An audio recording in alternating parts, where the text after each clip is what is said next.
ഏവർക്കും ബ്ലാക്ക് മീഡിയയുടെ ഡെയിലി അപ്ഡേറ്റ്സിലേക്ക് സ്വാഗതം. കാലാവസ്ഥ അടിസ്ഥിത കൃഷി ചെയ്യുന്നവർക്ക് ഇൻഷുറൻസ് ചെയ്യാനുള്ള സമയപരിധി ജൂൺ 30 അവസാനിക്കുകയാണ്. എന്നിട്ടും ഇതുവരെ പോർട്ടൽ ഓപ്പൺ ആവാത്തതുകൊണ്ട് കർഷകർക്കൊന്നും ഇൻഷുറൻസ് ഫയൽ ചെയ്യാൻ സാധിച്ചിട്ടില്ല. ഇൻഷുറൻസ് കമ്പനിയുടെ ഭാഗത്തു നിന്ന് ലഭിച്ചിട്ടുള്ള അപ്ഡേഷൻ പ്രകാരം ജൂലൈ മാസത്തിൽ പോർട്ടൽ ഓപ്പൺ ആവുന്നതാണെന്നും അപ്പോൾ ഇൻഷുറൻസിന് വേണ്ടി അപേക്ഷ നൽകാൻ സാധിക്കുമെന്നാണ് ഇൻഷുറൻസ് കമ്പനിയുടെ ഭാഗത്തു നിന്ന് അപ്ഡേഷൻ ലഭിച്ചിരിക്കുന്നത്. ആയതുകൊണ്ട് തന്നെ കർഷകർക്ക് ജൂലൈ മാസത്തിൽ ഇൻഷുറൻസിന് വേണ്ടിയുള്ള അപേക്ഷ സമർപ്പിക്കാൻ സാധിക്കുന്നതാണ്.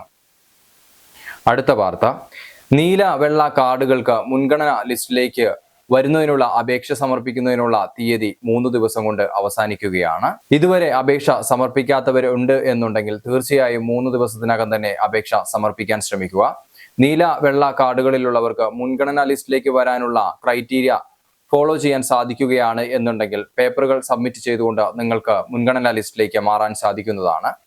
അടുത്ത വാർത്ത, 5 ലക്ഷത്തോളം വരുന്ന റേഷൻ ഉപഭോക്താക്കൾക്ക് ജൂലൈ മാസത്തിൽ റേഷൻ നഷ്ടമാവുമെന്നാണ് കണക്കുകൾ പറയുന്നത്. ഇതിന് കാരണം EKYC പൂർത്തിയാക്കാത്തതാണ്. റേഷൻ കാർഡിന്റെ EKYC പൂർത്തിയാക്കുന്നതിനുള്ള സമയപരിധി നൽകിയിരുന്നെങ്കിലും ഇതുവരെ റേഷൻ കാർഡ് EKYC പൂർത്തിയാക്കാത്തവരുടെ എണ്ണം 5 ലക്ഷത്തിൽ ഉപരിയുണ്ട് എന്നാണ് കണക്കുകൾ പറയുന്നത്. ഇവർക്കാണ് ഇനി വരുന്ന മാസങ്ങളിൽ ആനുകൂല്യം നഷ്ടമാവുന്നത്. നിങ്ങളുടെ കാർഡുകളിൽ ആരെങ്കിലും EKYC പൂർത്തിയാക്കാത്തതുണ്ട് എന്നുണ്ടെങ്കിൽ തീർച്ചയായും EKYC പൂർത്തിയാക്കാൻ ശ്രമിക്കുക.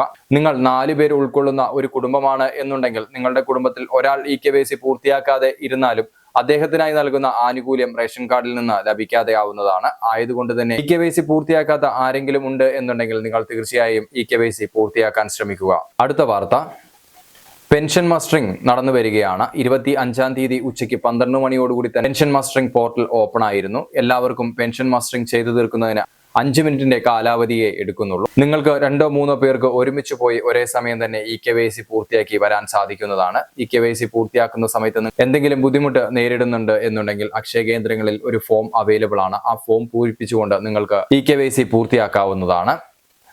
അതുപോലെ തന്നെ കിടപ്പ് രോഗികൾ ആരെങ്കിലും പെൻഷൻ സ്വീകരിക്കുന്നവരായി ഉണ്ട് എന്നുണ്ടെങ്കിൽ നിങ്ങളുടെ പെൻഷൻ മുടങ്ങാതെ ലഭിക്കുന്നതിന് നിങ്ങളുടെ ഡീറ്റെയിൽസ് അക്ഷയ കേന്ദ്രങ്ങളിലേക്ക് അറിയിക്കേണ്ടതാണ്. അവർ അറിയിക്കുന്ന ദിവസത്തിൽ അവർ നേരിട്ട് വന്ന് നിങ്ങളുടെ EKYC പൂർത്തിയാക്കി നിങ്ങളുടെ പെൻഷൻ മുടങ്ങാതെ മുന്നോട്ട് പോകുന്നതിന് സഹായിക്കുന്നതിനാണ്. അതിനുവേണ്ടി നിങ്ങൾ ഡീറ്റെയിൽസ് അക്ഷയ കേന്ദ്രങ്ങൾ അറിയിക്കേണ്ടത് ഇമ്പോർട്ടൻ്റ് ആണ്.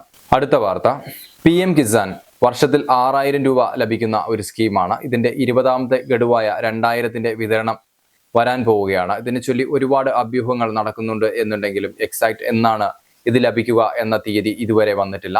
സാധാരണയായി പോർട്ടലിൽ വരുന്നതിന് 4-5 ദിനങ്ങൾക്ക് മുമ്പ് തന്നെ പോർട്ടലിൽ അതിന്റെ അപ്ഡേഷൻ വരുന്നതാണ്. ഇതുവരെ അതിനെപ്പറ്റി യാതൊരു അപ്ഡേഷനും വരാത്തത് കൊണ്ട് തന്നെ ജൂൺ മാസത്തിൽ PM കിസാന്റെ പൈസ ലഭിക്കുന്നതല്ല. അടുത്ത മാസത്തെ അപ്ഡേഷൻ വരുന്നതിനനുസരിച്ച് ചാനലിലൂടെ അറിയിക്കുന്നതായിരിക്കും. അടുത്ത വാർത്ത, ഇന്നത്തെ ഗോൾഡ് റേറ്റ് 22 ക്യാരറ്റിന്റെ വില 8,985 രൂപയാണ് 1 ഗ്രാമിന്. ഇന്നലത്തെ അപേക്ഷിച്ച് 85 രൂപയുടെ കുറവ് രേഖപ്പെടുത്തിയിട്ടുണ്ട്. 1 പവന് 71,880 രൂപയാണ്. ഇന്നലത്തേതിനെ അപേക്ഷിച്ച് 680 രൂപയുടെ കുറവാണ് രേഖപ്പെടുത്തിയിരിക്കുന്നത്. 18 ക്യാരറ്റ് ഗോൾഡിന്റെ റേറ്റ് 7,352 രൂപയാണ് 1 ഗ്രാമിന്. 69 രൂപയുടെ കുറവാണ് രേഖപ്പെടുത്തിയിരിക്കുന്നത്. 1 പവൻ 18 ക്യാരറ്റ് ഗോൾഡിന് 58,816 രൂപയാണ്. 552 രൂപയുടെ കുറവാണ് രേഖപ്പെടുത്തിയിരിക്കുന്നത്. വരും ദിവസങ്ങളിലും സ്വർണത്തിന്റെ വില ഗണ്യമായി കുറയുമെന്നാണ് കണക്കുകൾ പറയുന്നത്. ഇന്നത്തെ വാർത്തകൾ അവസാനിക്കുന്നു. പുതിയ വാർത്തകളുമായി അടുത്ത ദിവസം വീണ്ടും കാണാം. താങ്ക്